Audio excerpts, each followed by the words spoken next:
네, 조국 법무부 장관 가족 의혹과 관련해 검찰이 처음으로 청구한 구속영장이 모두 기각됐습니다.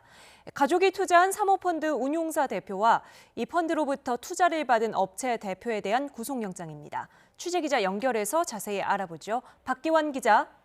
네, 서울중앙지법입니다. 네, 이번 수사와 관련해서 검찰이 처음 청구한 구속영장이 기각됐다면 이 수사에 차질이 빚어질 수 있겠는데요. 법원의 판단 자세히 전해주시죠. 네, 사모펀드 운용사인 코링크 PE 이모 대표와 가로등 전멸기 제조업체 웰스 CNT 최모 대표에 대한 구속영장이 기각됐습니다. 서울중앙지방법원은 횡령과 자본시장법 위반 등 혐의로 검찰이 두 사람에 대해 청구한 구속영장을 모두 기각했습니다. 명재건 영장전담 부장판사는 두 사람 모두 사실관계를 인정하고 있고 증거가 수집돼 있는 점 등을 참작하면 구속의 사유와 필요성, 상당성을 인정하기 어렵다고 판단했습니다. 특히 이 대표의 경우 횡령 피해가 일부 회복된 점과 수사에 임하는 태도도 고려됐습니다. 검찰은 지난 9일 코링크 PE 이 대표에게 자본시장법 위반과 횡령, 배임과 증거인멸 교사를, 웰스 CNT 최 대표에게는 횡령 등의 혐의를 적용해 구속영장을 청구했습니다.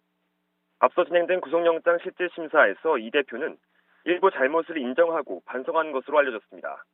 반면 최 대표는 횡령이 아니라 투자 조건에 따른 절차일 뿐이라며 혐의를 모두 부인하고 조 장관이나 부인 정경심 씨를 만난 적도 없다며 억울함을 호소했습니다.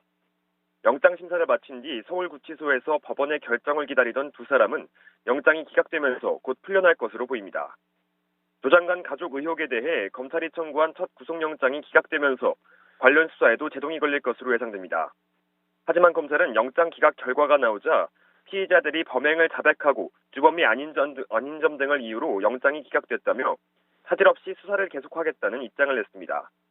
검찰은 추석 연휴 기간 동안 사건 관계자 소환 조사를 이어나가고 정경심 교수에 대한 소환 일정 조율을 검토할 방침입니다. 지금까지 서울중앙지법에서 YTN 박기환입니다.